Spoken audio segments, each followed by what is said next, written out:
program studi manajemen semester 5.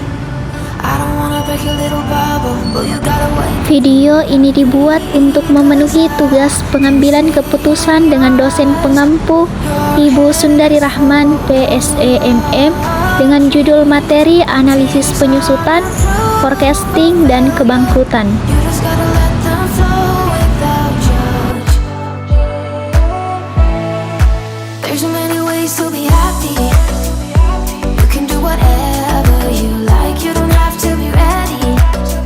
Dan izinkan kami memperkenalkan diri.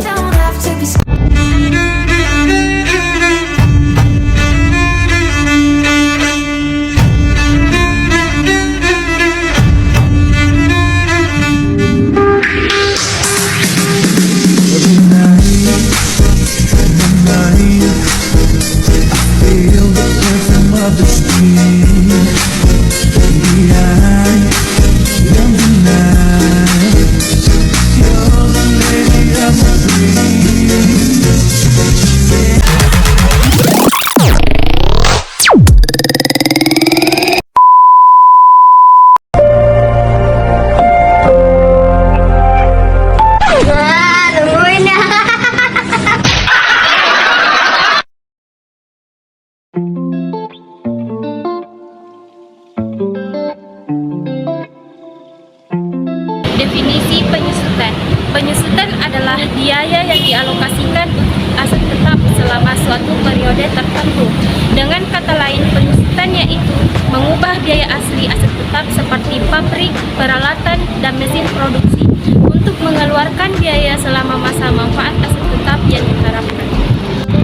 Penyusutan menurut para ahli. Yang pertama, penyusutan menurut Dwi Martani. Depresiasi adalah metode pengalokasian biaya aset tetap untuk menyusutkan nilai aset secara sistematis selama periode manfaat dari aset tersebut. Yang kedua, penyusutan menurut Hongren et al. Penyusutan adalah proses untuk penempatan harga perolehan dari aktivitas tetap menjadi beban pada suatu periode. Hubungan penyusutan dan pengambilan keputusan. Pengambilan keputusan dibedakan menjadi dua, yaitu elesien dilihat dari segi penurunan nilai finansial yang lambat, artinya nilai beli suatu barang dan nilai jualnya tidak mengalami kegagalan yang drastis. Yang kedua, efektivitas dilihat dari jangka waktu penggunaan waktu. Artinya, barang yang dibeli dapat dipakai hingga jangka waktu yang sesuai target, bahkan melebihi target pekerjaan. Misalnya, target pekerjaan suatu proyek adalah 5 tahun dan ternyata mesin yang dibeli dengan masa pakai baru 35 tahun sudah harus diganti dan diperbaiki. Apalagi jika kualitas hasil dan mesin tersebut tidak sesuai dengan yang diharapkan.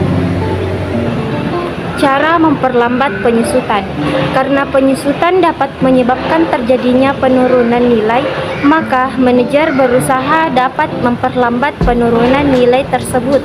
Ada beberapa cara yang dapat dilakukan oleh seorang manajer dalam usahanya memperlambat penyusutan, yaitu yang pertama, melakukan perawatan terhadap berbagai produk yang dianggap memiliki nilai penyusutan, misalnya servis berkala.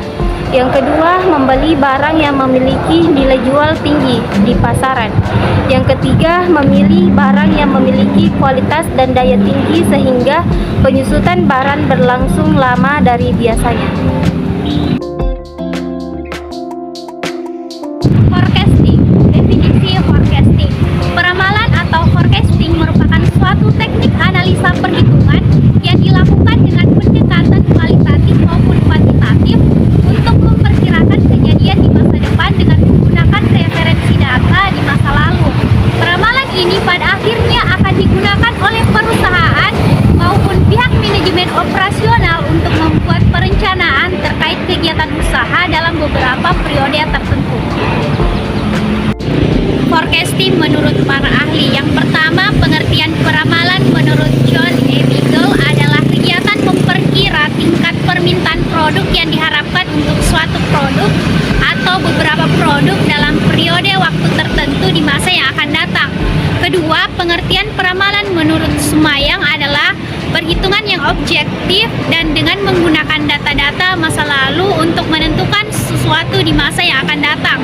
Yang ketiga, pengertian peramalan menurut Render de Heiser adalah sebagai seni dan ilmu untuk memperkirakan kejadian di masa depan. Fungsi dan manfaat peramalan atau forecasting. Fungsi peramalan ini akan terlihat saat pengambilan keputusan. Keputusan yang baik yaitu keputusan yang didasarkan atas pertimbangan apa yang akan terjadi pada waktu keputusan tersebut dijalankan.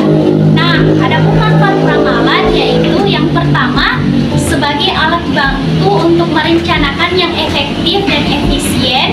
Nah, yang kedua itu untuk menetapkan kebutuhan sumber daya pada masa yang akan datang.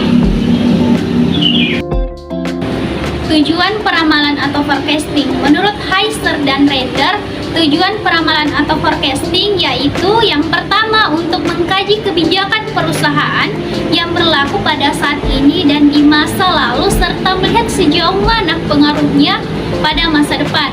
Nah, yang kedua, peramalan diperlukan karena adanya time lag atau delay antara saat kebijakan perusahaan ditetapkan dengan saat implementasi.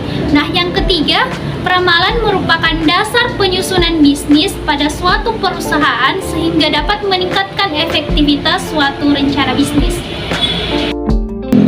Dan adapun jenis-jenis peramalan atau forecasting berdasarkan horizon waktu. Menurut Herjanto, berdasarkan horizon waktunya, peramalan atau forecasting dibagi menjadi 3 jenis, yaitu yang pertama, peramalan jangka panjang, yaitu peramalan yang mencakup waktu lebih besar dan 18 bulan. Misalnya, peramalan yang diperlukan dalam kaitannya dengan perencanaan modal, perencanaan fasilitas, dan perencanaan untuk kegiatan lead bank. Dan adapun yang kedua, yaitu peramalan jangka menengah, yaitu peramalan yang mencakup waktu antara 3 hingga 18 bulan. Misalnya, peramalan untuk perencanaan penjualan, perencanaan produksi, dan perencanaan tenaga kerja tidak tetap. Dan adapun yang ketiga yaitu peramalan jangka pendek, yaitu mencakup jangka waktu kurang dari 3 bulan. Misalnya, peramalan dalam hubungannya dengan perencanaan pembelian material, penjadwalan kerja, dan penugasan karyawan. Dan untuk selanjutnya yaitu metode forecasting kuantitatif. Berikut merupakan beberapa metode peramalan yang sering digunakan. Adapun yang berikut merupakan kelompok metode peramalan kuantitatif. Yang pertama, time series atau metode time series atau deret waktu merupakan metode peramalan yang menghubungkan keterkaitan antara variabel dependen atau variabel yang dicari dengan variabel independen atau variabel yang mempengaruhinya. Kemudian dihubungkan dengan waktu, mingguan, bulan, atau tahun. Jadi, di dalam metode deret waktu, variabel yang dicari berupa waktu. Untuk menggunakan metode peramalan ini, Anda dapat menghitungnya menggunakan metode smoothing, metode Box-Jenkins, atau metode proyek trend dengan regresi. Dan untuk yang kedua yaitu metode kasual atau sebab akibat. Metode peramalan kuantitatif yang kedua yaitu metode kasual atau casual method atau metode sebab akibat. Metode ini didasarkan pada keterkaitan antara variabel yang diperkirakan dengan variabel lain yang mempengaruhinya. Namun variabelnya bukan dalam bentuk waktu. Untuk menghitung atau meramalnya, Anda dapat menggunakan metode regresi dan korelasi, metode input-output, atau metode ekonometri. Berdasarkan sifat penyusunannya, menurut Ginting, berdasarkan sifat penyusunannya, peramalan dibagi menjadi 2 jenis, yaitu yang pertama peramalan subjektif, yaitu peramalan yang didasarkan atas perasaan atau intuisi dan orang yang menyusunnya. Yang kedua, peramalan objektif, yaitu peramalan yang didasarkan atas data yang relevan pada masa lalu dengan menggunakan teknik-teknik dan metode-metode dalam penganalisaan data tersebut. Definisi kebangkrutan. Kebangkrutan secara umum diartikan sebagai ketidakmampuan perusahaan dalam membayar kewajiban-kewajibannya yang secara jika dinyatakan legal oleh pengadilan terhadap suatu institusi atau individu. Manfaat analisis kebangkrutan bagi kreditor untuk mengambil keputusan siapa yang akan diberikan pinjaman dan kemudian bermanfaat untuk kebijakan memonitori pinjaman yang ada. Bagi investor, saham dan obligasi untuk melihat adanya kemungkinan bangkrut atau tidaknya perusahaan yang menjual surat berharga tersebut. Sumber informasi analisis kebangkrutan. Kebangkrutan yang terjadi sebenarnya dapat diprediksi dengan melihat beberapa indikator. Menurut Foster, tahun 1986 terdapat beberapa indikator atau sumber informasi mengenai kemungkinan dari kesulitan keuangan. Yang pertama, analisis kas untuk periode sekarang dan yang akan datang. Kedua, analisis strategi perusahaan yang mempertimbangkan pesaing potensial, struktur biaya relatif, perluasan rencana dalam industri, kemampuan perusahaan untuk meneruskan kenaikan biaya, kualitas manajemen, dan lain sebagainya. Yang ketiga, analisis laporan keuangan dari perusahaan serta perbandingannya dengan perusahaan lain. Analisis ini dapat berfokus pada suatu variabel keuangan tunggal atau suatu kombinasi dari variabel keuangan. Dan yang keempat, variabel eksternal seperti return, sekuritas, dan penilaian obligasi.